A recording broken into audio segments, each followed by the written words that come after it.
અમદાવાદના ચંડોળા તળાવ ખાતે જે ડિમોલેશનની કામગીરી હાથ ધરવામાં આવી છે તેને લઈને હવે રાજકારણ ગરમાયું છે। આમ આદમી પાર્ટીના પ્રદેશ પ્રમુખ ઈશુદાન ગઢવીની પણ પ્રતિક્રિયા સામે આવી છે। આજે વહેલી સવારથી જ અમદાવાદ પોલીસનો જડ 2 લાખ બંદોબસ્ત સાથે અંદાજિત 1000થી વધારે મકાનો છે તે ડિમોલાઇઝ કરવામાં આવ્યા છે, જેમાં થોડાક દિવસ પહેલાં અહીંયા અમદાવાદ ક્રાઇમ બ્રાન્ચ દ્વારા એક મેગા ડ્રાઈવ ચલાવવામાં આવી હતી।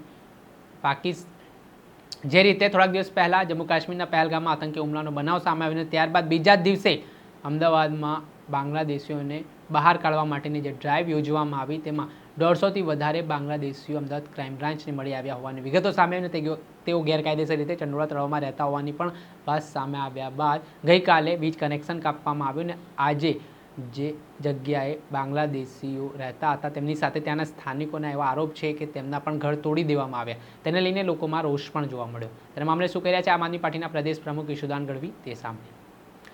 મને લાગે છે ગુજરાત અસુરક્ષિત થઈ ગયું છે, ગુજરાતની સુરક્ષા ઉપર સવાલો થઈ રહ્યા છે અને એટલે જ ગુજરાતમાં હત્યાઓ, બળાત્કારો ભાજપના પાપે થઈ રહ્યા છે। ભાજપના નેતાઓ અને ભાજપના જે હોદ્દેદારો છે, મને લાગે છે કે હવે 30 વર્ષથી શાસનો ચલાવે છે, એટલે શાસન ચલાવતા ચલાવતા થાકી ગયા છે। એમણે હવે આરામની જરૂર છે।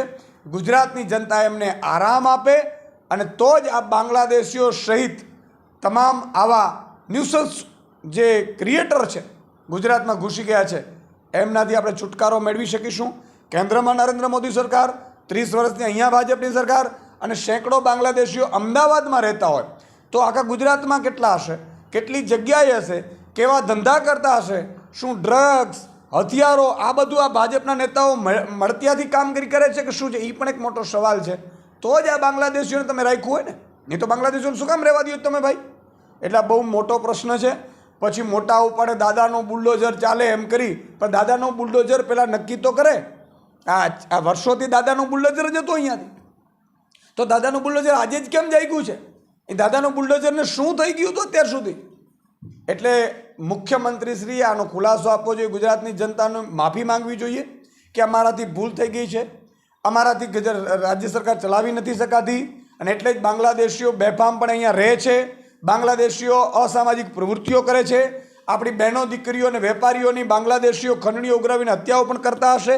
આ મામલે ગુજરાતના મુખ્યમંત્રી ગુજરાતની જનતાની માફી માંગવી જોઈએ। આપણે સાંભળ્યા હતા આમ આદમી પાર્ટીના પ્રદેશ પ્રમુખ ઈશુદાન ગઢવી, તેમણે સરકાર ઉપર પ્રહાર કર્યા છે અને સવાલ ઉઠાવતા કહ્યું છે કે આટલા સમયથી બાંગ્લાદેશીઓ ત્યાં રહી રહ્યા છે તો સરકાર કરતી શું હતી, તેમજ તેમણે કેટલાક તીખા સવાલો ઉઠાવતા ફરી રાજકારણ ગરમાયું છે। દર્શક મિત્રો, એન કવરેજ ન્યૂઝને આપ લાઇક કરી લો, સબસ્ક્રાઇબ કરી લો અને શેર કરવાનું ભૂલતા નહીં।